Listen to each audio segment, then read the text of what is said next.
전략 포인트 살펴보는 시간입니다. 현물시장의 전략을 알아보도록 하겠습니다. 지금 유한타증권 김광일 연구원 연결이 되어 있습니다. 안녕하세요. 네, 안녕하세요. 네, 오늘 어디에 중심을 두고 보고 계신가요? 사실 지난 주말 공개된 4월 FOMC 회의록에 따르면 옐런 의장이 연내 이제 기준 금리를 인상하는 것이 적절하다라는 의견을 나타내면서 코스피 지수가 이틀 연속 하락하는 모습 나오고 있습니다. 하지만 기본적으로 그 금리 인상이 경제 회복을 반영한다는 점에서 부정적으로만 볼 필요는 없고 금리 인상에 시장에 크게 충격을 주지는 않을 것이라는 판단하고 있습니다. 네, 금리 인상의 영향은 좀 제한적일 것이다라는 그 관점인데요. 그렇게 보시는 그 이유 시장 전망부터 들려주시죠. 우선 6월 FOMC를 앞두고 단기적으로 변동성이 확대될 수 있는 요인인 것은 분명합니다. 금리 인상 시기에 대한 판단을 어떻게 하느냐가 시장 참여자별로 다르기 때문인데요. 저희 같은 경우는 6월 금리 인상에 대해서는 그 가능성을 낮게 보고 있습니다. 공개된 4월 회의록을 보면 6월 금리 인상 가능성을 사실상 배제시키는 논의가 진행된 바 있고요. 그리고 6월 FOMC가 1분기 미국의 경제 성장률 확정치가 발표되기 이전에 진행된다는 점에서도 금리 인상을 단행할 만큼의 경제 지표 개선이 이루어지기는 힘들다라는 판단하고 있습니다. 연준도 시장에 충격을 주는 방향으로 정책을 운용하지는 않을 것입니다. 전일 버냉키 전 연준 의장의 발언도 이와 비슷한 맥락에서 해석할 수 있을 것 같고요.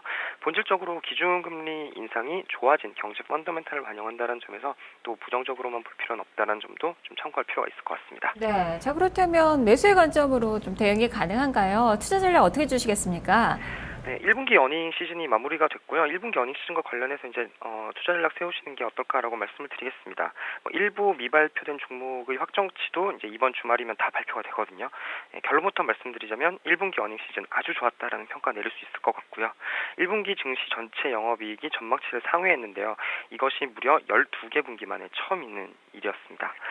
이로써 이제 그 증시의 이익 모멘텀 확대와 이익 사이클 개선이 확인되고 있다는 걸 이제 특징으로 발견할 수 있을 텐데요. 영업이익 기준으로 봤을 때 국내 증시 영업이익 증감률은 2개 분기 연속 플러스를 기록하게 됐습니다. 이게 4년 만에 처음인 일이고요. 달리 말하면 최근 4년 동안 분기 영업이익 증감률이 2개 분기 연속 플러스를 기록한 적도 없다라고 보시면 되겠습니다. 그만큼 한국 증시 이익 부진했다는 점이죠. 그런데 이제 이번 1분기 어닝 시즌을 통해서 그 부진에서 탈피할 조짐이 나타났다라는 점 긍정적으로 평가할 수 있을 것 같습니다. 그리고 이제 삼성전자와 현대차를 제외한다면 영업이익 증감률이 2개 분기 연속 플러스 30%를 상회했다는 점 주목하고 있고요.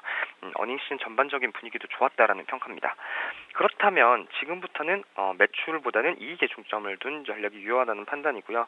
작년, 재작년 국내 증시가 이제 이익 부진을 겪으면서 매출 성장에 대한 프리미엄이 높았는데요. 어차피 이익 전망치는 안 맞았고 이익 성장률은 안 나왔기 때문입니다. 이러다 보니 매출 성장을 이루는 종목들이 크게 각광을 받지 않았나라고 한다면 지금은 이익의 시대라는 점입니다. 더 이상 매출 성장만 가지고 증시 관심을 끌 수는 없다라고 보시면 되겠습니다.